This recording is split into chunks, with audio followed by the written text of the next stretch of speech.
ਪਿੱਛੇ ਤੁਸੀਂ ਇੱਕ ਸ਼ਬਦ ਦਾ ਭਾਵ ਸਮਝ ਰਹੇ ਸੀ। ਮਾਧਵੇ ਕਿਆ ਕਹੀਏ ਭਰਮ ਐਸਾ, ਜੈਸਾ ਮਾਨੀਏ ਹੋਏ ਨਾ ਤੈਸਾ। ਜੈਸਾ ਮਾਨੀਏ, ਜੈਸਾ ਅਸੀਂ ਮੰਨ ਰਹੇ ਹਾਂ ਵੈਸਾ ਹੈ ਨਹੀਂ। ਇਹੋ ਹੀ ਭਰਮ ਹੈ, ਇਹੋ ਹੀ ਭੁਲੇਖਾ ਹੈ, ਇਹੋ ਹੀ ਅਗਿਆਨਤਾ ਹੈ, ਕਹਿ ਦਈਏ ਅਵਿਦਿਆ ਹੈ।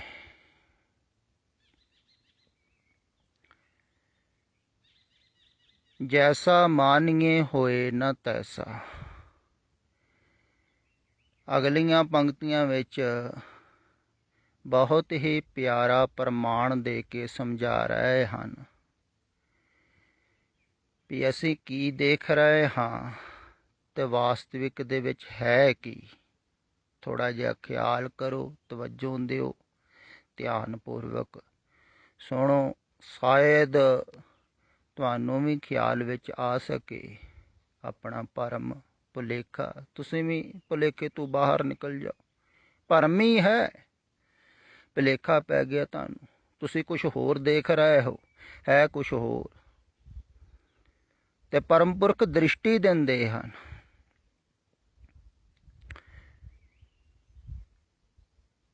ਉਹ ਇੱਕ ਤੁਹਾਨੂੰ ਨਵੀਂ ਦ੍ਰਿਸ਼ਟੀ ਦਿੰਦੇ ਹਨ, ਨਵਾਂ ਢੰਗ ਦਿੰਦੇ ਹਨ ਸੰਸਾਰ ਨੂੰ ਦੇਖਣ ਦਾ।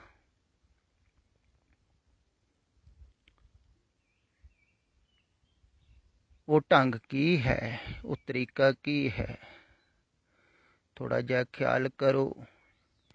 ਸ਼ਾਇਦ ਤੁਸੀਂ ਵੀ ਉਹ ਢੰਗ, ਉਹ ਤਰੀਕਾ ਸਿੱਖ ਜਾਓ ਜਿਸ ਢੰਗ, ਜਿਸ ਤਰੀਕੇ ਨਾਲ ਰਵਿਦਾਸ ਜੀ ਦੇਖ ਰਹੇ ਸਨ। ਤੁਹਾਨੂੰ ਵੀ ਖਿਆਲ ਵਿੱਚ ਆ ਸਕੇ। ਰਾਜ ਭੁਯੰਗ ਪ੍ਰਸੰਗ ਜੈਸੇ ਹੈ, ਅਬ ਕਛ ਮਰਮ ਜਨਾਇਆ। ਅਨਿਕ ਕਟਕ ਜੈਸੇ ਭੂਲ ਪਰੇ, ਅਬ ਕਛ ਅਬ ਕਹਿਤੇ ਕਹਿਨ ਨਾ ਆਇਆ। ਇਹ ਪ੍ਰਮਾਣ ਤੇ ਪਿੱਛੇ ਤੁਸੀਂ ਸੁਣਿਆ ਹੈ। ਰਾਜਪੁਰੇ ਭੁਯੰਗ ਪ੍ਰਸੰਗ ਜੈਸੇ ਹੈ, ਅਬ ਕੁਛ ਮਰਮ ਜਨਾਇਆ। ਵੀ ਜਿਵੇਂ ਰੱਸੀ ਤੇ ਸੱਪ ਦਾ ਪ੍ਰਸੰਗ ਹੈ, ਵੀ ਰੱਸੀ ਦੇ ਵਿੱਚ ਸੱਪ ਦੇਖ ਲਿਆ ਕਿਸੇ ਨੇ, ਹੁਣ ਮੈਨੂੰ ਪਤਾ ਲੱਗ ਗਿਆ ਵੀ ਉਹ ਕਿਵੇਂ ਦੇਖਿਆ ਸੀ। ਹਨੇਰੇ ਦੇ ਵਿੱਚ ਦੇਖ ਲਿਆ ਸੀ, ਅਗਿਆਨਤਾ ਦੇ ਵਿੱਚ ਦੇਖ ਲਿਆ ਸੀ ਸੱਪ। ਅਗਿਆਨਤਾ ਹਨੇਰਾ ਹੀ ਹੈ ਨਾ। ਰੱਸੀ ਪਈ ਹੋਈ ਸੀ, ਸੱਪ ਦੇਖ ਲਿਆ ਤੇ ਫਿਰ ਡਰ ਲੱਗ ਪਏ, ਭੱਜਣ ਲੱਗ ਪਏ, ਭੈ ਭੀਤ ਹੋਣ ਲੱਗ ਪਏ। ਹੁਣ ਪਤਾ ਲੱਗ ਗਿਆ। ਜਦੋਂ ਪਤਾ ਲੱਗ ਜਾਵੇ ਫਿਰ ਡਰ ਚੱਕ ਹੋ ਜਾਂਦਾ। ਇਹੋ ਹੀ ਕਾਰਨ ਹੈ, ਭਗਤ ਡਰਦੇ ਨਹੀਂ ਹਨ, ਪ੍ਰਭੂ ਦੇ ਪਿਆਰੇ ਡਰਦੇ ਨਹੀਂ ਹਨ। ਪਤਾ ਲੱਗ ਗਿਆ ਨਾ ਵੀ ਡਰਨ ਯੋਗ ਹੈ ਹੀ ਕੁਛ ਨਹੀਂ, ਕਿਉਂਕਿ ਇੱਥੇ ਮਰਦਾ ਹੀ ਕੁਝ ਨਹੀਂ। ਪਤਾ ਲੱਗ ਗਿਆ ਰੱਸੀ ਹੈ, ਫਿਰ ਆਦਮੀ ਡਰੂ ਥੋੜ੍ਹੀ। ਸੱਪ ਤੋਂ ਡਰ ਲੱਗਦਾ ਹੈ। ਜਿੰਨਾ ਚਿਰ ਸੱਪ ਸਮਝਿਆ ਹੀ ਡਰਦੇ ਸੀ, ਹੁਣ ਡਰ ਹੀ ਖਤਮ ਹੋ ਗਿਆ, ਭੈ ਹੀ ਖਤਮ ਹੋ ਗਿਆ। ਤੇ ਜਿਹਦਾ ਭੈ ਖਤਮ ਹੋ ਜਾਂਦਾ ਹੈ ਨਾ, ਉਹਨੂੰ ਹੀ ਭਗਤ ਕਹਿੰਦੇ ਹਨ। ਭਗਤ ਦਾ ਅਰਥ ਵੀ ਇਹੋ ਹੀ ਹੁੰਦਾ, ਭੈ ਗਤ। ਜਿਹਦਾ ਭੈ ਨੱਠ ਗਿਆ, ਜਿਹਦਾ ਭੈ ਰਹਿ ਹੀ ਨਹੀਂ ਗਿਆ, ਜਿਹਦੇ ਅੰਦਰ ਭੈ ਹੀ ਨਹੀਂ ਰਹਿ ਗਿਆ, ਨਿਰਭੈ ਹੋ ਗਿਆ, ਭੈ ਤੋਂ ਰਹਿਤ ਹੋ ਗਈ। ਨਾ ਉਹ ਡਰਦਾ ਹੈ, ਨਾ ਡਰਾਉਂਦਾ ਹੈ ਕਿਸੇ ਨੂੰ। ਗਿਆਨ ਨੂੰ ਉਪਲਬਧ ਹੋ ਗਿਆ, ਉਹਨੂੰ ਹੀ ਗਿਆਨੀ ਕਿਹਾ ਹੈ ਨਾ। ਨਾ ਉਹ ਡਰਦਾ ਹੈ, ਨਾ ਡਰਾਉਂਦਾ। ਜੋ ਡਰ ਹੀ ਕਿਸੇ ਦਾ ਨਹੀਂ ਹੈ ਤੇ ਫਿਰ ਡਰਾਉਣਾ ਵੀ ਕਿਉਂ ਹੈ, ਕਿਉਂਕਿ ਦੂਸਰਾ ਤਾਂ ਹੈ ਹੀ ਨਹੀਂ। ਤੋ ਪ੍ਰਸੰਗ ਖਿਆਲ ਵਿੱਚ ਆ ਗਿਆ। ਤੇ ਅੱਗੇ ਇੱਕ ਹੋਰ ਬੜਾ ਸੁੰਦਰ ਪ੍ਰਮਾਣ ਦਿੰਦੇ ਹਨ। ਕਹਿੰਦੇ ਹਨ, ਅਨਿਕ ਕਟਕ ਜੈਸੇ ਭੂਲ ਭਰੇ, ਅਬ ਕਹਤੇ ਕਹਿਨ ਨਾ ਆਇਆ। ਕਹਿੰਦੇ ਜਿਵੇਂ ਸੋਨੇ ਦੇ ਬਹੁਤ ਸਾਰੇ ਗਹਿਣੇ ਬਣੇ ਹੁੰਦੇ ਹਨ। ਤੁਸੀਂ ਜਦੋਂ ਮਾਰਕੀਟ ਜਾਂਦੇ ਹੋ, ਬਾਜ਼ਾਰ ਜਾਂਦੇ ਹੋ, ਕਿਸੇ ਸ਼ੌਪ 'ਤੇ, ਦੁਕਾਨ 'ਤੇ ਗਹਿਣੇ ਖਰੀਦਣ ਵਾਸਤੇ, ਕੋਈ ਸ਼ਾਦੀ ਹੈ, ਕੋਈ ਵਿਆਹ ਹੈ, ਅਕਸਰ ਇਸਤਰੀਆਂ ਜਾਂਦੀਆਂ ਹਨ, ਪੁਰਸ਼ ਵੀ ਜਾਂਦੇ ਹਨ। ਅਤੇ ਤੁਸੀਂ ਕੀ ਦੇਖਦੇ ਹੋ ਜਾ ਕੇ? ਇਹੋ ਹੀ ਕਹਿੰਦੇ ਹੋ ਸੋਹਣਾ ਜਿਹਾ ਹਾਰ ਦਿਖਾ ਦਿਓ,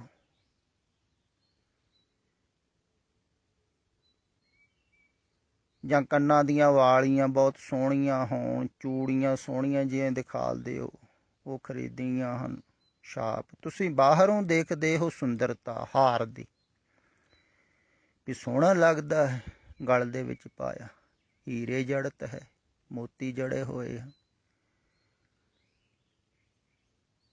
ਅਤੇ ਜਿਹੜਾ ਤੁਹਾਨੂੰ ਸੋਹਣਾ ਲੱਗਦਾ ਹੈ ਬਾਹਰੋਂ, ਤੁਸੀਂ ਇਹ ਤਾਂ ਨਹੀਂ ਕਹਿੰਦੇ ਹੋ ਵੀ ਅਸੀਂ ਸੋਨਾ ਹੀ ਦੇਖਣਾ ਹੈ। ਅਤੇ ਸੋਨਾ ਤਾਂ ਸਾਰਿਆਂ 'ਚ ਸੋਨਾ ਇੱਕੋ ਜਿਹਾ ਹੀ ਹੈ, ਅਤੇ ਸੋਨਾ ਹੀ ਦੇਖੋ ਤਾਂ ਕੋਈ ਵੀ ਖਰੀਦ ਕੇ ਆ ਜਾਓ। ਪਰ ਤੁਸੀਂ ਬਾਹਰੋਂ ਅੰਦਰੋਂ ਥੋੜ੍ਹੀ ਦੇਖਦੇ ਹੋ ਵੀ ਇੱਕੋ ਹੀ ਸੋਨੇ ਦੇ ਬਣੇ ਹੋਏ ਹਨ। ਤੁਸੀਂ ਸੋਨਾ ਨਹੀਂ ਦੇਖਦੇ ਹੋ। ਹਾਂ, ਇਹ ਜ਼ਰੂਰ ਪੁੱਛਦੇ ਹੋ ਵੀ ਵਧੀਆ ਸੋਨਾ ਹੈ ਕਿ ਨਹੀਂ, ਪਰ ਸੋਨਾ ਦੇਖਦੇ ਨਹੀਂ ਹੋ। ਤੁਸੀਂ ਬਾਹਰੋਂ ਹਾਰ ਦੇਖਦੇ ਹੋ, ਹਾਰ ਦੀ ਸੁੰਦਰਤਾ ਦੇਖਦੇ ਹੋ, ਬਾਹਰੋਂ ਗਹਿਣੇ ਦੇਖਦੇ ਹੋ। ਗਹਿਣੇ ਅਨੇਕ ਹਨ, ਫਿਰ ਸੋਨਾ ਇੱਕ ਹੈ। ਇੱਕੋ ਹੀ ਸੋਨੇ ਤੋਂ ਬਣੇ ਹੋਏ ਹਨ ਨਾ ਸਾਰੇ। ਅਤੇ ਸੋਨਾ ਇੱਕ ਹੈ, ਗਹਿਣੇ ਅਨੇਕ ਹਨ।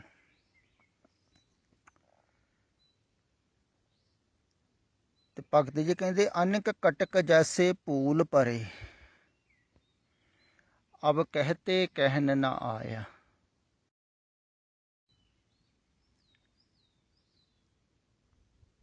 ਕਹਿੰਦੇ ਜਿਵੇਂ ਗਹਿਣਿਆਂ ਦੇ ਖਿਆਲ ਵਿੱਚ ਆਦਮੀ ਖੋ ਜਾਂਦਾ ਹੈ ਤੇ ਸੋਨੇ ਨੂੰ ਭੁੱਲ ਜਾਂਦਾ ਹੈ। ਤੁਸੀਂ ਬਾਹਰੋਂ ਗਹਿਣੇ ਹੀ ਦੇਖਦੇ ਹੋ, ਤੁਸੀਂ ਬਾਹਰੋਂ ਹੀ ਦੇਖਦੇ ਹੋ। ਜਦੋਂ ਰਿਸ਼ਤਾ ਵੀ ਕਰਨਾ ਹੁੰਦਾ ਹੈ, ਅਗਰ ਤੁਸੀਂ ਲੜਕੇ ਜਾਂ ਲੜਕੀ ਦਾ, ਤੇ ਬਾਹਰੋਂ ਹੀ ਦੇਖਦੇ ਹੋ ਨਾ, ਲੜਕਾ ਸੁੰਦਰ ਹੈ ਕਿ ਅਸੁੰਦਰ ਹੈ, ਨੌਜਵਾਨ ਹੈ, ਸਰੀਰ ਠੀਕ ਠਾਕ ਹੈ, ਤੰਦਰੁਸਤ ਹੈ। ਇਵੇਂ ਹੀ ਲੜਕੀ ਨੂੰ ਦੇਖਦੇ ਹੋ, ਸੁੰਦਰ ਹੈ, ਕੱਦ ਕਾਠ ਕੈਸਾ ਹੈ। ਫਿਰ ਬਾਹਰ ਦੀ ਹੀ ਤੁਸੀਂ ਪੜ੍ਹਾਈ ਪੁੱਛਦੇ ਹੋ, ਬਾਹਰ ਦਾ ਹੀ ਤੁਸੀਂ ਕਾਰੋਬਾਰ ਪੁੱਛਦੇ ਹੋ, ਕੀ ਕਰਦਾ ਹੈ, ਕਿੰਨਿਆਂ ਪੜ੍ਹਿਆ ਹੋਇਆ ਹੈ, ਕੀ ਕਾਰੋਬਾਰ ਹੈ, ਕਿੰਨੀ ਪ੍ਰਾਪਰਟੀ ਹੈ। ਸਭ ਕੁਛ ਬਾਹਰ ਦਾ ਹੀ ਤੁਸੀਂ ਪੁੱਛਦੇ ਹੋ। ਅੰਦਰ ਥੋੜ੍ਹੀ ਦੇਖਦੇ ਹੋ ਪਰਮਾਤਮਾ ਹੈ ਇਹਦੇ ਅੰਦਰ, ਉਹ ਹੀ ਜਿਹੜਾ ਸਾਡੇ ਅੰਦਰ ਹੈ, ਜਾਂ ਸਾਡੀ ਲੜਕੀ ਦੇ ਅੰਦਰ ਪਰਮਾਤਮਾ ਹੈ, ਉਹ ਹੀ ਤੇਰੇ ਇਹਦੇ ਅੰਦਰ ਹੈ। ਬਾਹਰੋਂ ਕੀ ਪੁੱਛਣਾ? ਤੁਸੀਂ ਬਾਹਰ ਅਟਕੇ ਹੋਏ ਹੋ ਨਾ, ਬਾਹਰ ਦੇਖਦੇ ਹੋ ਤੇ ਬਾਹਰੋਂ ਹੀ ਪੁੱਛਦੇ ਹੋ, ਬਾਹਰ ਹੀ ਉਲਝੇ ਹੋਏ ਹੋ। ਪਰ ਜਿਨ੍ਹਾਂ ਦੀ ਅੰਦਰ ਦ੍ਰਿਸ਼ਟੀ ਹੁੰਦੀ ਹੈ ਨਾ, ਉਹ ਬਾਹਰੋਂ ਪੁੱਛਦੇ ਹੀ ਨਹੀਂ, ਉਹ ਬਿਲਕੁਲ ਪੁੱਛਦੇ ਹੀ ਨਹੀਂ। ਸਗੋਂ ਉਲਟਾ ਕੰਮ ਹੋ ਜਾਂਦਾ ਹੈ ਕਈ ਵਾਰ। ਤੁਸੀਂ ਵੀ ਹੈਰਾਨ ਹੋਵੋਗੇ, ਜਿਨ੍ਹਾਂ ਦੀ ਅੰਤਰ ਦ੍ਰਿਸ਼ਟੀ ਹੁੰਦੀ ਹੈ ਉਹ ਕੀ ਦੇਖਦੇ ਹਨ।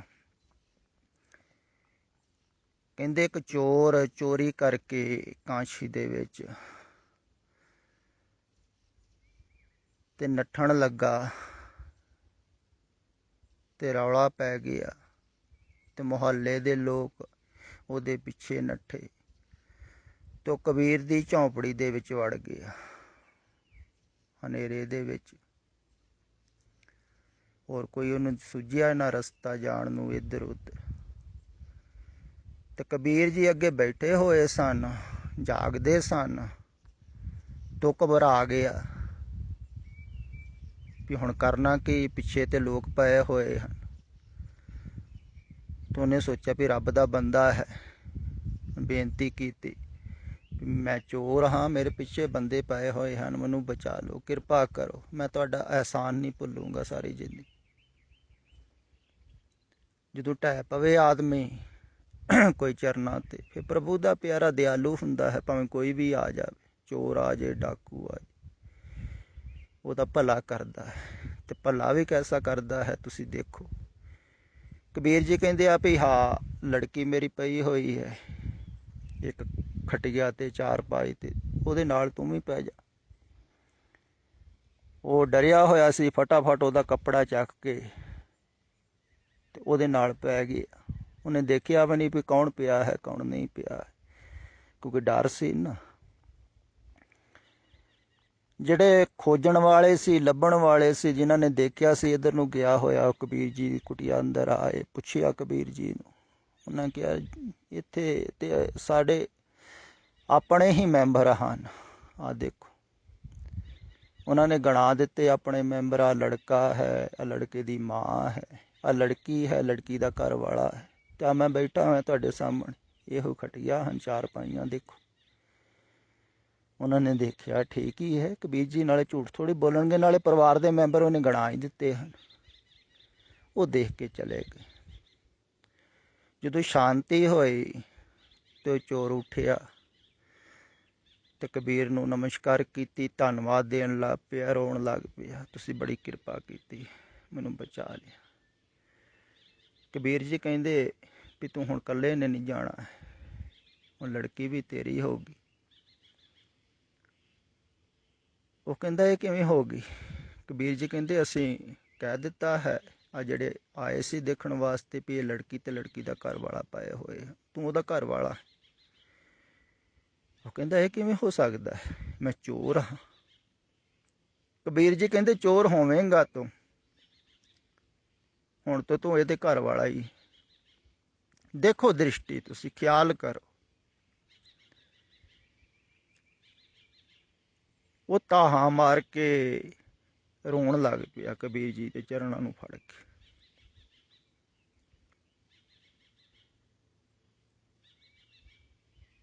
ਵੀ ਕਿੱਥੇ ਮੈਂ ਇੱਕ ਚੋਰ, ਚੋਰੀ ਕਰਨ ਵਾਸਤੇ ਆਇਆ।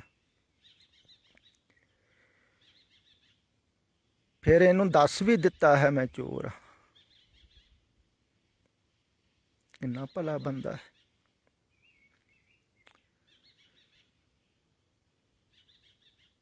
ਉਹਨੇ ਕਿਹਾ ਫਿਰ ਮੈਂ ਇੱਦਾਂ ਨਹੀਂ ਲੈ ਕੇ ਜਾਣੀ ਹੈ, ਮੈਂ ਬਾਰਾਤ ਲੈ ਕੇ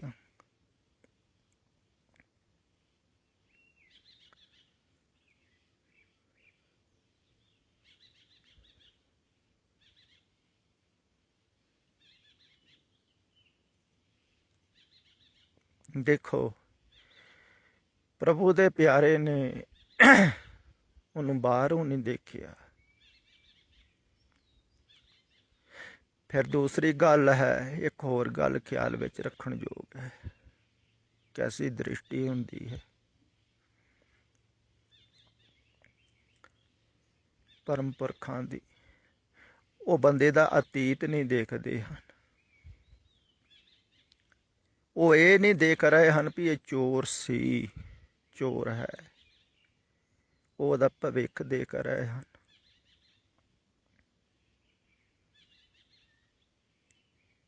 ਵੀ ਇਹ ਪਰਮ ਸੰਤ ਹੋ ਸਕਦਾ ਹੈ। ਦੇਖੋ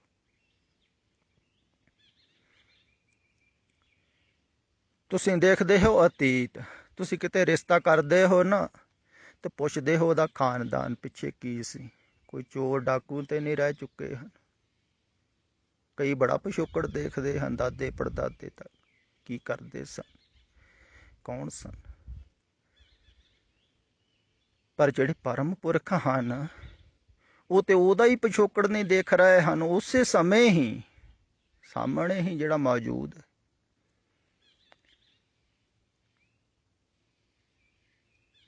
ਤੇ ਉਹ ਚੋਰ ਜਦੋਂ ਉੱਠਿਆ ਚਰਨਾਂ ਤੋਂ, ਕਹਿੰਦਾ ਵੀ ਤੁਸੀਂ ਮੇਰੀ ਜ਼ਿੰਦਗੀ ਬਦਲਤੀ, ਹੁਣ ਮੈਂ ਚੋਰ ਰਹਿ ਨਹੀਂ ਗਿਆ।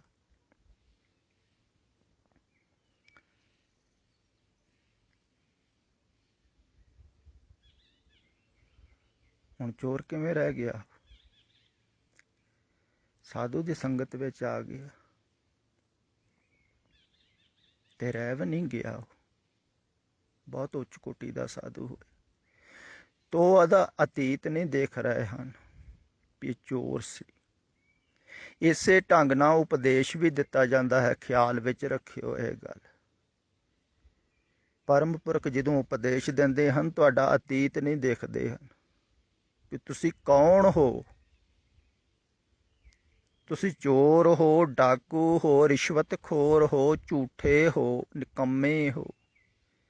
ਇਹ ਥੋੜ੍ਹੀ ਦੇਖਦੇ ਹਨ। ਕਈ ਕਹਿ ਵੀ ਦਿੰਦੇ ਹਨ ਕਿ ਅਸੀਂ ਤੇ ਬੜੇ ਪਾਪੀ ਨਹੀਂ। ਉਹ ਤੁਹਾਨੂੰ ਪਾਪੀ ਨਹੀਂ ਦੇਖਦੇ ਹਨ, ਤੁਹਾਡਾ ਅਤੀਤ ਨਹੀਂ ਦੇਖ ਰਹੇ ਹਨ, ਉਹ ਤੁਹਾਡਾ ਭਵਿੱਖ ਦੇਖਦੇ ਹਨ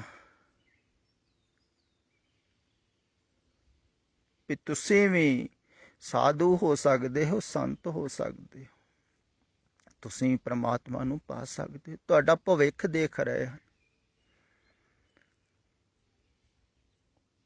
ਤੁਸੀਂ ਵੀ ਪ੍ਰਭੂ ਦੇ ਪਿਆਰੇ ਹੋ ਸਕਦੇ ਹੋ।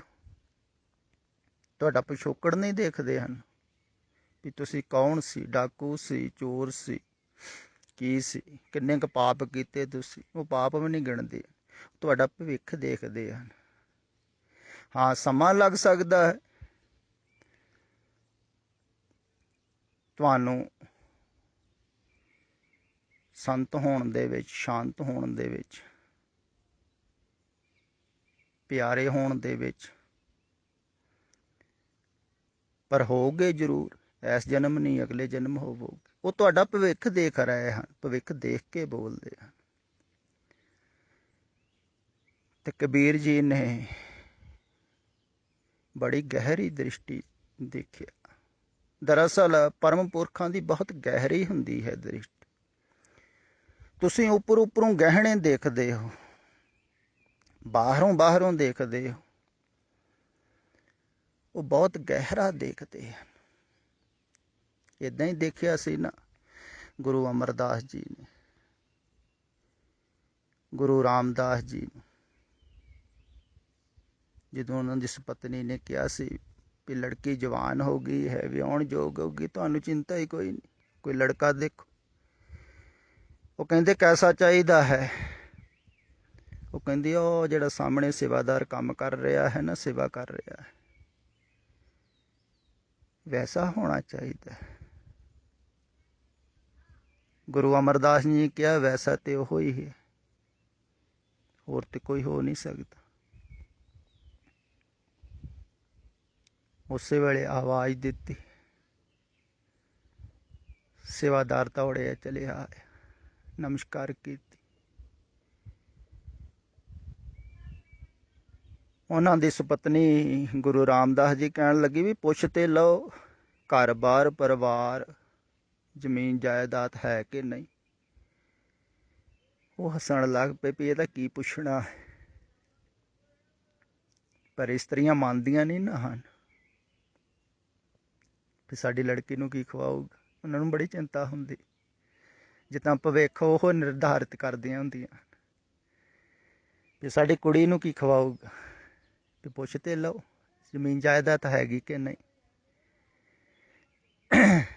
ਜਦੋਂ ਪੁੱਛਿਆ ਤੇ ਉਹਨਾਂ ਨੇ ਇਸ਼ਾਰਾ ਕੀਤਾ ਵੀ ਇਹੋ ਹੀ ਹਨ ਸਾਰਾ ਕੁਛ ਮੇਰਾ ਸਤਿਗੁਰੂ ਹੀ ਹੈ, ਮੇਰਾ ਪਰਿਵਾਰ, ਮੇਰਾ ਘਰ, ਮੇਰੀ ਜਾਇਦਾਦ। ਹੁਣ ਜਿਹਦਾ ਸਤਿਗੁਰੂ ਹੋਵੇ ਉਹਦਾ ਸਾਰਾ ਕੁਛ ਹੀ ਹੁੰਦਾ ਨਾ। ਹੁਣ ਦੇਖੋ, ਜਿਹਨੂੰ ਸਤਿਗੁਰੂ ਮਿਲ ਗਿਆ ਉਹਨੂੰ ਤੇ ਸਾਰਾ ਹੀ ਕੁਛ ਮਿਲ ਗਿਆ ਨਾ, ਉਹਦਾ ਸਾਰਾ ਕੁਛ ਹੀ ਹੈ। ਤੇ ਉਹਨਾਂ ਨੇ ਨਹੀਂ ਪੁੱਛਿਆ ਜ਼ਮੀਨ ਜਾਇਦਾਦ ਬਾਹਰ ਕਿੰਨੀ, ਨਹੀਂ ਤੇ ਬਹੁਤ ਲੋਕ ਪੁੱਛਦੇ ਆ।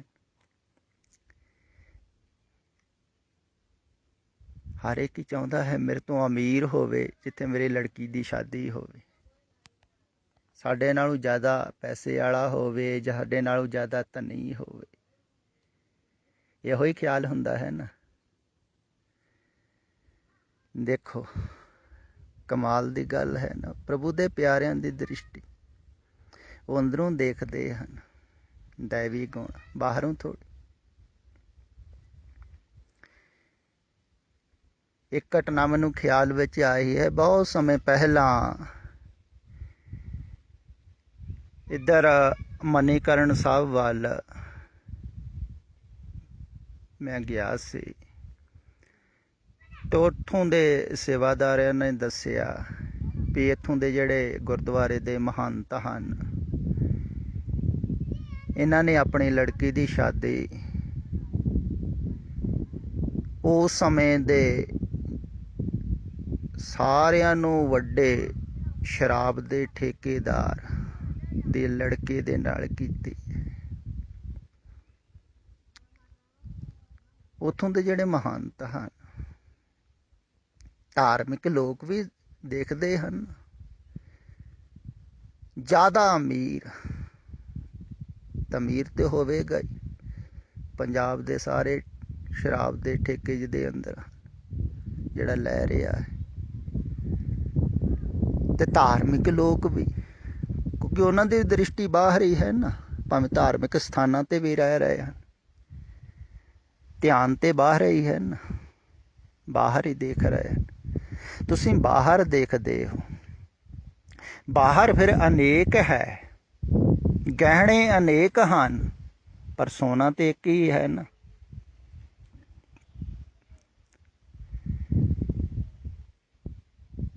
ਗਹਿਣੇ ਅਨੇਕ ਹਨ ਤੇ ਅਨੇਕਤਾ ਦੇ ਵਿੱਚ ਮਨ ਭਟਕਦਾ ਹੈ, ਇੱਕ ਦੇ ਵਿੱਚ ਮਨ ਸ਼ਾਂਤ ਹੁੰਦਾ ਹੈ।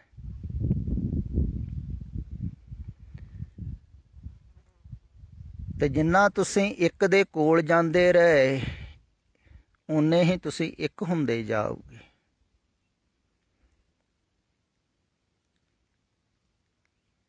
ਤੇ ਬਾਹਰ ਅਨੇਕ ਹਨ, ਸੂਰਤਾਂ ਅਨੇਕ ਹਨ, ਆਕਾਰ ਅਨੇਕ ਹਨ, ਗਹਿਣੇ ਅਨੇਕ ਹਨ, ਪਰ ਸੋਨਾ ਇੱਕ ਹੈ, ਪਰਮਾਤਮਾ ਇੱਕ ਹੈ, ਨਿਰਾਕਾਰ ਇੱਕ ਹੈ, ਆਕਾਰ ਅਨੇਕ ਹਨ।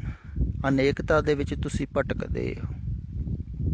ਇਹੋ ਹੀ ਭਰਮ ਹੈ, ਰਵਿਦਾਸ ਜੀ ਸਮਝਾ ਰਹੇ ਹਨ। ਅਨਕ ਕਟਕ ਜੈਸੇ ਭੂਲ ਭਰੇ, ਕਹਿੰਦੇ ਜਿਵੇਂ ਅਨੇਕਾਂ ਹੀ ਸੋਨੇ ਦੇ ਗਹਿਣਿਆਂ ਦੇ ਵਿੱਚ ਮਨ ਚੱਲ ਪਵੇ, ਵਿਚਾਰਾਂ ਦੇ ਵਿੱਚ ਉਲਝ ਜਾਵੇ, ਕਿਹੜਾ ਗਹਿਣਾ ਸੋਹਣਾ ਹੈ, ਕਿਹੜਾ ਮਾੜਾ ਹੈ। ਤੁਸੀਂ ਇਵੇਂ ਦੇਖ ਰਹੇ ਹੋ, ਕਿਹੜਾ ਬੰਦਾ ਚੰਗਾ ਹੈ, ਕਿਹੜਾ ਮਾੜਾ ਹੈ, ਕਿਹੜਾ ਅੱਛਾ ਹੈ, ਕਿਹੜਾ ਬੁਰਾ ਹੈ, ਕਿਹੜਾ ਧਾਰਮਿਕ ਹੈ, ਕਿਹੜਾ ਅਧਾਰਮਿਕ ਹੈ। ਉਹਨਾਂ ਦੀ ਬਾਹਰੋਂ ਗਿਣਤੀ ਕਰਦੇ ਰਹਿੰਦੇ ਹੋ ਤੇ ਬਾਹਰੋਂ ਦੇਖਦੇ ਰਹਿੰਦੇ ਹੋ ਤੇ ਬਾਹਰ ਦੇ ਵਿਚਾਰਧਾਰਾ ਦੇ ਵਿੱਚ ਉਲਝ ਜਾਂਦੇ ਹੋ। ਜੇ ਤੁਸੀਂ ਬਾਹਰੋਂ ਦੇਖਣੋਂ ਹਟ ਜਾਓ ਤੇ ਹਟੋਗੇ ਕਿਵੇਂ? ਕਿਉਂਕਿ ਬਾਹਰ ਤੇ ਮੋਹ ਲੱਗਾ ਹੋਇਆ ਹੈ, ਆਪਣਾ ਹੈ, ਇਹ ਪਰਾਇਆ ਹੈ। ਇਹ ਆਪਣਾ ਗਹਿਣਾ ਹੈ, ਇਹ ਪਰਾਇਆ ਗਹਿਣਾ ਹੈ। ਜਿਹੜਾ ਆਪਣੇ ਗਲ ਦੇ ਨਾਲ ਪਾਇਆ ਹੋਇਆ ਹੈ ਹਾਰ, ਉਹ ਆਪਣਾ ਹੈ। ਜਿਹੜਾ ਪਰਾਏ ਗਲ ਦੇ ਵਿੱਚ ਪਾਇਆ ਹੈ ਪਰਾਏ ਦਾ ਹੈ। ਤੇ ਸੋਨੇ ਦੇ ਹੀ ਦੋਵੇਂ, ਵੀ ਆਪਣਾ ਪਰਾਏ ਦਾ ਭੇਦ ਹੈ, ਚੰਗਾ ਹੈ, ਮਾੜਾ ਹੈ। ਤੇ ਤੁਸੀਂ ਬਾਹਰ ਦ੍ਰਿਸ਼ਟੀ ਰੱਖਦੇ ਹੋ। ਦਰਅਸਲ ਬਾਹਰੋਂ ਕੱਢਣ ਵਾਸਤੇ ਵੀ ਪ੍ਰਮਾਣ ਬਾਹਰ ਦੇ ਦੇਣੇ ਪੈਂਦੇ ਆ। ਹੁਣ ਪਰਮ ਪੁਰਖਾਂ ਦੀ ਦ੍ਰਿਸ਼ਟੀ ਦੇ ਵਿੱਚ ਕੋਈ ਮਾੜਾ ਚੰਗਾ ਨਹੀਂ ਹੁੰਦਾ ਹੈ, ਫਿਰ ਵੀ ਤੁਹਾਨੂੰ ਕੱਢਣ ਵਾਸਤੇ ਉਹਨਾਂ ਨੂੰ ਬਹੁਤ ਸਾਰਿਆਂ ਨੂੰ ਮਾੜਾ ਕਹਿਣਾ ਪੈਂਦਾ ਹੈ। ਤੁਹਾਡੇ ਖਿਆਲ ਵਿੱਚ ਆ ਜਾਵੇ, ਉਹਨਾਂ ਨੂੰ ਐਸੀਆਂ ਗੱਲਾਂ ਕਰਨੀਆਂ ਪੈਂਦੀਆਂ ਵੀ ਇਹ ਅਧਾਰਮਿਕ ਹਨ, ਇਹ ਬਾਹਰੋਂ ਜੁੜੇ ਹੋਏ ਹਨ, ਇਹ ਪਖੰਡੀ ਹਨ।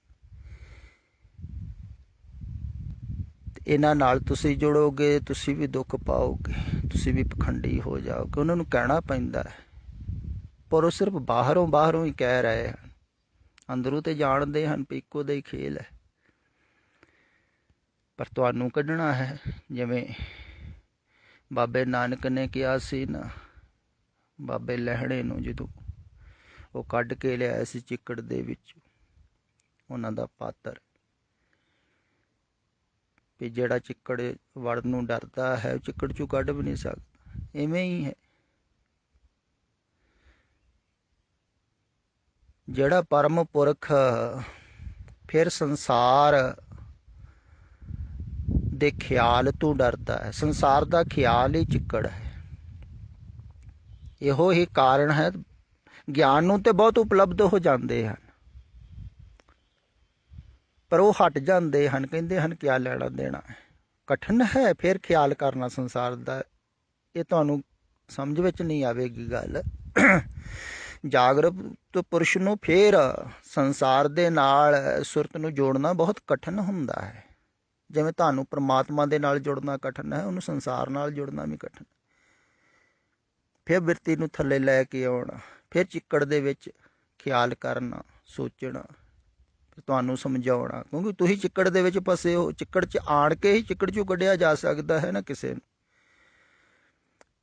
ਪੰਕਜ ਮੋਹ ਪੱਗ ਨਹੀਂ ਚਾਲੇ, ਹਮ ਦੇਖਾ ਤਹਿ ਡੂਬਿਆਲੇ। ਤੁਸੀਂ ਹੁਣ ਕਹਿੰਦੇ ਸਾਡੇ ਪੈਰ ਚੱਲਦੇ ਨਹੀਂ ਚਿੱਕੜ ਦੇ ਵਿੱਚ, ਅਸੀਂ ਹਿੱਲ ਨਹੀਂ ਸਕਦੇ, ਸਾਨੂੰ ਬਾਹੋਂ ਫੜੋ ਆਣ ਕੇ। ਤਾਂ ਹੁਣ ਜਿਹੜਾ ਬਾਹੋਂ ਫੜੇਗਾ ਤੁਹਾਨੂੰ ਆਣ ਕੇ, ਤੁਹਾਡੇ ਕੋਲ ਆਵੇਗਾ, ਤਾਂ ਚਿੱਕੜ 'ਚ ਹੀ ਆਵੇਗਾ ਨਾ, ਪਹਿਲਾਂ ਦਲਦਲ 'ਚ ਤੇ ਵੜੇਗਾ ਹੀ ਨਾ, ਤਾਂ ਉਹਦੇ ਕੱਪੜੇ ਵੀ ਲਿਬੜਨਗੇ। ਚਿੱਕੜ 'ਚ ਵੜੇਗਾ, ਚਿੱਕੜ 'ਚ ਤੁਹਾਨੂੰ ਕੱਢੇਗਾ। ਦੇਖੋ ਕਿੰਨੀ ਕਰੁਣਾ ਹੈ ਉਹਨਾਂ ਦੇ ਅੰਦਰ।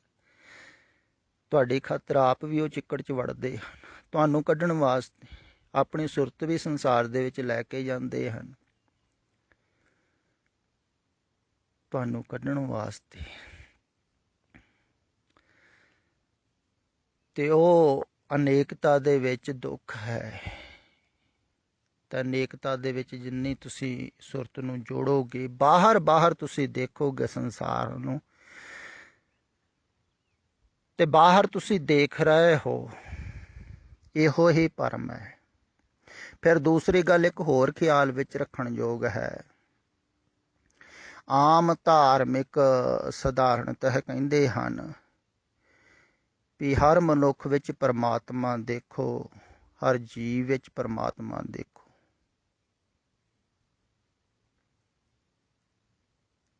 ਪਰ ਏਦਾਂ ਤੁਸੀਂ ਦੇਖ ਨਹੀਂ ਸਕਦੇ ਹੋ।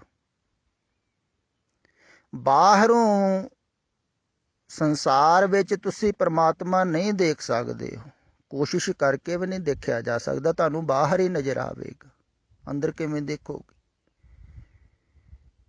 ਇਹੋ ਹੀ ਭੁੱਲ ਹੈ। ਧਾਰਮਿਕ ਲੋਕ ਇਹੋ ਹੀ ਕਹੀ ਜਾਂਦੇ ਹਨ, ਸਾਰਿਆਂ ਨਾਲ ਪ੍ਰੇਮ ਕਰੋ, ਸਾਰਿਆਂ 'ਚ ਪਰਮਾਤਮਾ ਦੇਖੋ, ਸਾਰਿਆਂ ਦੀ ਸੇਵਾ ਕਰੋ। ਜੇ ਭਾਈ ਕਨ੍ਹਈਆ ਜੀ ਗੁਰੂ ਨੂੰ ਦੇਖਦੇ ਸਨ ਸਾਰਿਆਂ ਵਿੱਚ, ਇੱਦਾਂ ਤੁਸੀਂ ਦੇਖੋ। ਕਿਵੇਂ ਦੇਖੋਗੇ? ਬਾਹਰੋਂ ਨਹੀਂ ਦਿਖੇਗਾ। ਪਹਿਲਾਂ ਬਾਹਰੋਂ ਧਿਆਨ ਹਟਾਉਣਾ ਪਵੇਗਾ, ਖਿਆਲ ਵਿੱਚ ਰੱਖੋ। ਪਹਿਲਾਂ ਆਪਣੇ ਅੰਦਰ ਦੇਖੋਗੇ ਤੁਸੀਂ। ਜਦੋਂ ਅੰਦਰ ਸਾਫ਼ ਦਿਖਾਈ ਦੇ ਗਿਆ ਨਾ, ਫਿਰ ਉਹਦੀ ਹੀ ਝਲਕ ਬਾਹਰ ਮਿਲਦੀ।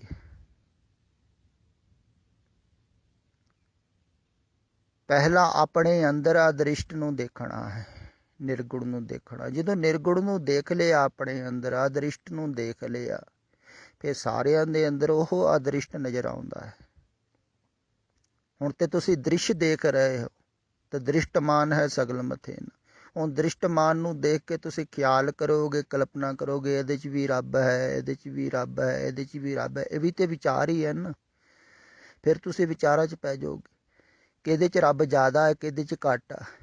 ਤੁਸੀਂ ਇਹ ਸੋਚੋਗੇ ਜਿਹੜਾ ਜ਼ਿਆਦਾ ਧਾਰਮਿਕ ਉਹਦੇ 'ਚ ਜ਼ਿਆਦਾ ਰੱਬ ਹੋਵੇਗਾ, ਜਿਹੜਾ ਘੱਟ ਧਾਰਮਿਕ ਉਹ 'ਚ ਘੱਟ ਰੱਬ ਹੋਵੇਗਾ। ਤੁਸੀਂ ਫਿਰ ਵਿਚਾਰਧਾਰਾ 'ਚ ਖੋ ਜਾਓਗੇ। ਖੋ ਹੀ ਰਹੇ ਹਨ ਧਾਰਮਿਕ ਲੋਕ, ਖਿਆਲ ਕਰੋ ਤੁਸੀਂ। ਇਹ ਇੱਦਾਂ ਹੀ ਕਰ ਰਹੇ ਹਨ। ਜਿਹੜੇ ਲੋਕ ਸੇਵਾ ਕਰਦੇ ਹਨ ਜਾਂ ਧਾਰਮਿਕ ਹਨ, ਉਹ ਇਹੋ ਹੀ ਕੰਮ ਕਰਦੇ ਹਨ ਜ਼ਿਆਦਾਤਰ। ਉਹ ਕਹਿੰਦੇ ਹਨ ਸਾਰਿਆਂ ਦੇ ਵਿੱਚ ਰੱਬ ਦੇਖੋ, ਤਾਂ ਸੋਚਦੇ ਰਹਿੰਦੇ ਹਨ ਕਿ ਇਹਦੇ 'ਚ ਵੀ ਰੱਬ ਦੇਖਣਾ, ਇਹਦੇ 'ਚ ਵੀ ਦੇਖਣਾ, ਪਰ ਦੇਖ ਨਹੀਂ ਸਕਦੇ। ਤੁਸੀਂ ਵਿਚਾਰਾਂ 'ਚ ਫਿਰ ਉਲਝੇ ਰਹੋਗੇ। ਬਾਹਰੋਂ ਸੋਨੇ ਦੇ ਗਹਿਣੇ ਦੇਖੋਗੇ ਤੇ ਗਹਿਣਿਆਂ 'ਚ ਉਲਝੇ ਰਹੋਗੇ। ਅੰਦਰੋਂ ਪਹਿਲਾਂ ਇੱਕ ਨੂੰ ਦੇਖੋ। ਜਦੋਂ ਆਪਣੇ ਅੰਦਰ ਇੱਕ ਨੂੰ ਦੇਖ ਲਿਆ ਨਾ, ਫਿਰ ਤੁਹਾਨੂੰ ਉਹ ਇੱਕੋ ਹੀ ਦਿਖੇਗਾ, ਅਨੇਕ ਦਿਖਣੇ ਹੀ ਨਹੀਂ ਹਨ। ਇਹ ਵੀ ਗੱਲ ਖਿਆਲ ਵਿੱਚ ਰੱਖਣ ਯੋਗ ਹੈ। ਜਦੋਂ ਇੱਕ ਦੇਖਦਾ ਹੈ ਨਾ, ਫਿਰ ਅਨੇਕਤਾ ਖੋ ਜਾਂਦੀ ਹੈ। ਜਦੋਂ ਅਨੇਕ ਦੇਖਦਾ ਹੈ ਨਾ, ਫਿਰ ਇੱਕ ਖੋ ਜਾਂਦਾ ਹੈ। ਜਿਵੇਂ ਆਪਾਂ ਅੱਖਾਂ ਦੇ ਨਾਲ ਦੇਖਦੇ ਹਾਂ ਬਾਹਰ ਆਕਾਰ, ਇਹ ਆਕਾਰ ਨੂੰ ਦੇਖਣ ਵਾਸਤੇ ਅੱਖਾਂ ਬਣੀਆਂ ਹੋਈਆਂ। ਇਹ ਸਰੀਰ ਦੇ ਨਾਲ ਜੁੜੀਆਂ ਹੋਈਆਂ ਹਨ ਨਾ, ਤਾਂ ਸਰੀਰ ਆਕਾਰ ਹੈ ਅਤੇ ਆਕਾਰ ਨੂੰ ਦੇਖਣ ਵਾਸਤੇ ਅੱਖਾਂ ਬਣੀਆਂ ਹਨ, ਆਕਾਰ ਨੂੰ ਸੁਣਨ ਵਾਸਤੇ ਕੰਨ ਬਣੇ। ਅਤੇ ਨਿਰਾਕਾਰ ਨੂੰ ਦੇਖਣ ਵਾਸਤੇ ਕਹਿੰਦੇ ਨਾ ਅੱਖ ਹੋਰ ਹੈ, ਉਹ ਅੱਖੀਆਂ ਬੇਅਨ ਜਿੰਨੀ ਦਿਸੰਦੜੋ ਮਾਂ ਪੇ। ਉਹ ਕਹਿੰਦੇ ਉਹ ਅੱਖ ਹੋਰ ਹੈ, ਉਹ ਅੱਖਾਂ ਹੋਰ, ਉਹ ਧਿਆਨ ਦੀ ਅੱਖ, ਉਹ ਅੰਦਰੋਂ ਖੁੱਲ੍ਹਦੀ ਹੈ, ਅੰਦਰ ਨੂੰ ਖੋਲ੍ਹਦੀ ਹੈ। ਅਤੇ ਜਦੋਂ ਉਹ ਖੁੱਲ੍ਹ ਜਾਂਦੇ ਹੈ ਨਾ, ਅਤੇ ਉਦੋਂ ਫਿਰ ਵਾਸਤਵਿਕ ਦੇ ਵਿੱਚ ਜੋ ਹੈ ਉਹ ਦਿਖਦਾ ਹੈ। ਇਹਨਾਂ ਅੱਖਾਂ ਦੇ ਨਾਲ ਉਹ ਦਿਖ ਰਿਹਾ ਜੋ ਨਹੀਂ ਹੈ, ਜੋ ਨਹੀਂ ਹੈ। ਆਕਾਰ ਦਿਖ ਰਹੇ ਹਨ, ਆਕਾਰ ਹੈ ਥੋੜ੍ਹੀ, ਆਕਾਰ ਤਾਂ ਮਿਟ ਰਿਹਾ ਹੈ, ਛਣ ਛਣ ਮਾਤਰ ਦੇ ਵਿੱਚ ਬਦਲ ਰਿਹਾ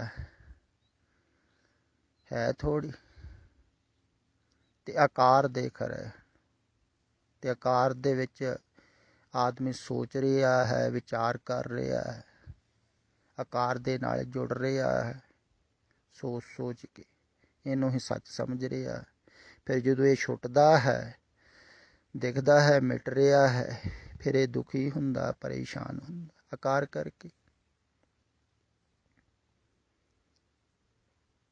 ਆਕਾਰ ਹੀ ਮਿਟਦੇ ਹਨ ਅਤੇ ਆਕਾਰ ਦੇ ਨਾਲ ਹੀ ਜੁੜ ਰਹੇ ਤੁਸੀਂ। ਅਤੇ ਇਸ ਸ਼ਬਦ ਦੁਆਰਾ ਇਹ ਸਮਝਾਇਆ ਜਾ ਰਿਹਾ ਹੈ ਵੀ ਬਾਹਰ ਗਹਿਣੇ ਅਨੇਕ ਹਨ, ਪਰ ਸੋਨਾ ਇੱਕ ਹੈ। ਆਕਾਰ ਅਨੇਕ ਹਨ, ਨਿਰਾਕਾਰ ਇੱਕ ਹੈ। ਬਾਹਰ ਸੂਰਤਾਂ ਅਨੇਕ ਹਨ, ਦ੍ਰਿਸ਼ ਅਨੇਕ ਹੈ, ਦ੍ਰਿਸ਼ਟਾ ਇੱਕ ਹੈ, ਪਰਮਾਤਮਾ ਇੱਕ ਹੈ। ਅਤੇ ਇੱਕ ਦੇ ਨਾਲ ਜੁੜੋਗੇ ਤੁਸੀਂ ਇੱਕ ਹੁੰਦੇ ਜਾਓਗੇ, ਨਿਰਵਿਚਾਰ ਹੁੰਦੇ ਜਾਓਗੇ। ਇਹ ਵੀ ਗੱਲ ਖਿਆਲ ਵਿੱਚ ਰੱਖਣੀ। ਇਹੋ ਮੈਂ ਕਹਿੰਦਾ ਹੈ ਨਾ ਵੀ ਜਿੰਨਾ ਤੁਸੀਂ ਝੂਠ ਤੋਂ ਧਿਆਨ ਹਟਾਉਂਦੇ ਗਏ, ਉਨੇ ਤੁਸੀਂ ਵਿਚਾਰ ਘੱਟ ਹੁੰਦੇ ਜਾਣਗੇ।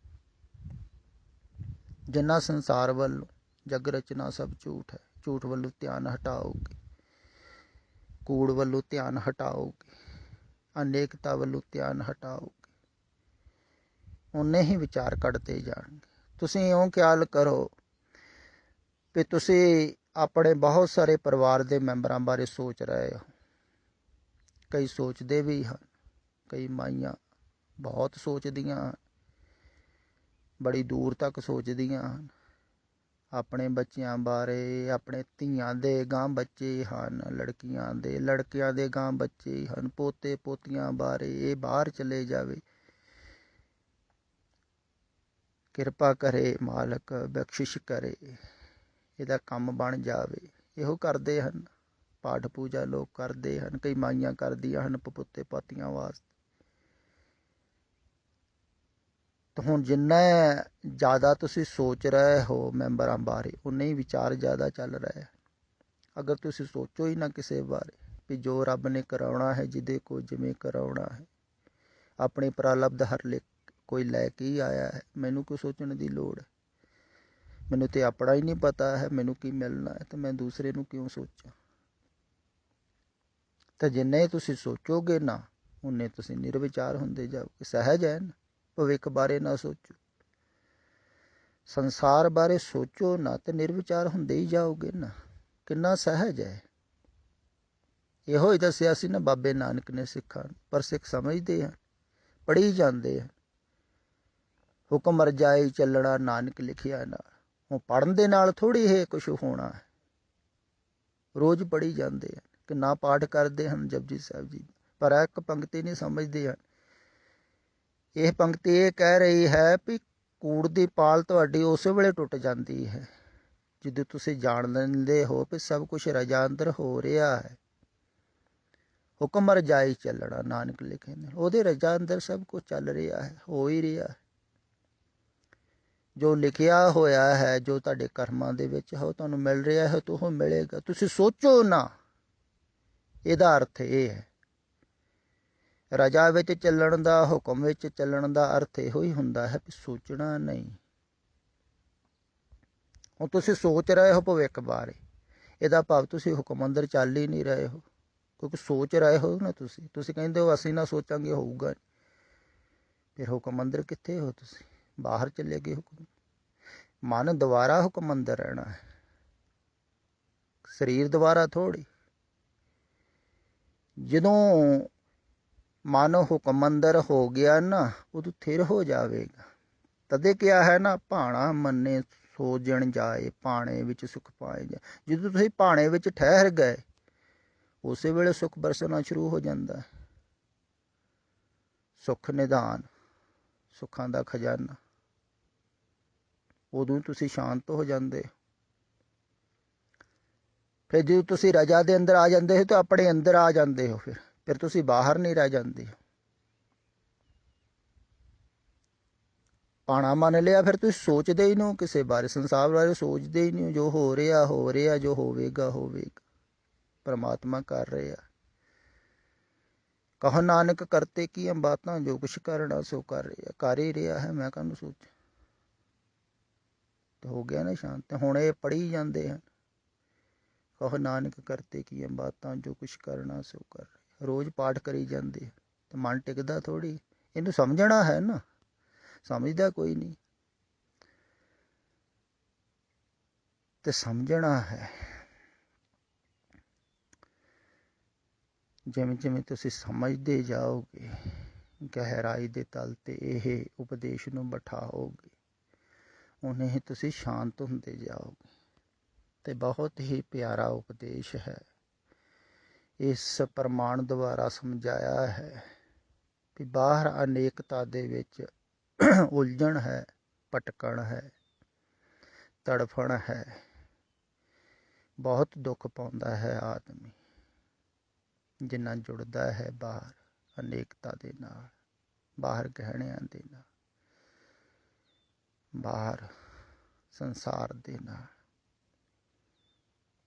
ਦੁੱਖ ਹੀ ਇਹੋ ਹੀ ਹੈ। ਤੇ ਜਿੰਨਾ ਇੱਕ ਸੁਰਤ ਨੂੰ ਹਟਾਉਂਦਾ ਹੈ, ਧਿਆਨ ਨੂੰ ਹਟਾਉਂਦਾ ਹੈ, ਸ਼ਾਂਤ ਹੁੰਦਾ ਜਾਂਦਾ, ਆਪਣੇ ਅੰਦਰ ਜਾਂਦਾ ਹੈ। ਅੰਦਰ ਹੀ ਉਹ ਖਜ਼ਾਨਾ ਹੈ ਸੁੱਖਾਂ ਦਾ। ਇਹੋ ਕਹਿ ਰਹੇ ਸਨ ਨਾ ਪਿਛਲੇ ਪ੍ਰਮਾਣ 'ਚ, ਵੀ ਤੁਸੀਂ ਬਾਹਰ ਭੀਖ ਮੰਗ ਰਹੇ ਹੋ, ਅੰਦਰੋਂ ਤੁਸੀਂ ਸਮਰਾਟ ਹੋ। ਸੰਸਾਰ ਦੇ ਵਿੱਚ ਭਟਕ ਰਹੇ ਹੋ, ਸੁੱਖ ਮੰਗ ਰਹੇ ਹੋ। ਸੁੱਖਾਂ ਦਾ ਖਜ਼ਾਨਾ ਤੁਹਾਡੇ ਅੰਦਰ ਹੈ, ਤੁਸੀਂ ਲੈ ਕੇ ਹੀ ਪੈਦਾ ਹੋਏ ਹੋ ਉਹ ਖਜ਼ਾਨਾ। ਪਰ ਉਹ ਭੁੱਲ ਗਿਆ ਹੈ ਤੁਹਾਨੂੰ, ਉਹ ਮਹਿਲ ਭੁੱਲ ਗਿਆ, ਉਹ ਘਰ ਭੁੱਲ ਗਿਆ, ਉਹ ਨਿਦਾਨ ਭੁੱਲ ਗਿਆ, ਉਹ ਖਜ਼ਾਨਾ ਭੁੱਲ ਗਿਆ। ਤੁਸੀਂ ਬਾਹਰ ਚੱਲ ਪਏ ਸੰਸਾਰ ਵਿੱਚ। ਸੰਸਾਰ ਵੱਲੋਂ ਧਿਆਨ ਹਟਾਓ ਹੌਲੀ ਹੌਲੀ। ਹਟਾਉਣਾ ਔਖਾ ਹੈ, ਬਹੁਤ ਕਠਿਨ ਹੈ,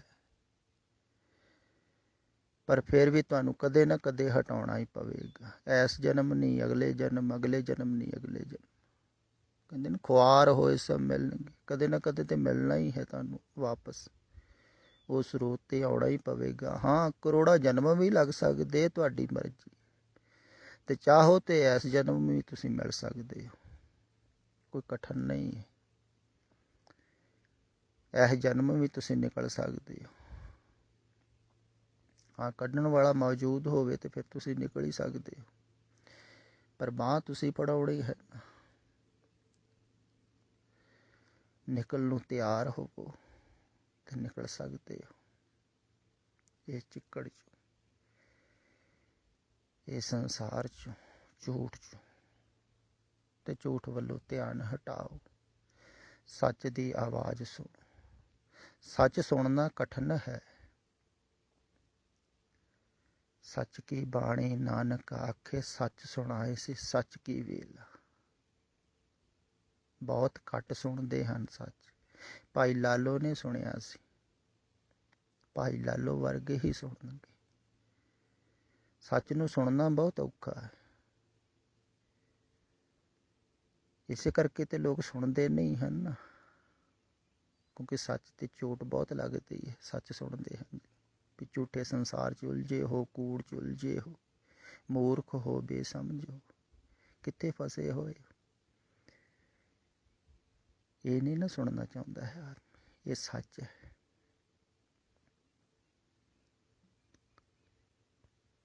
सच सुनाए सी सच की वेल।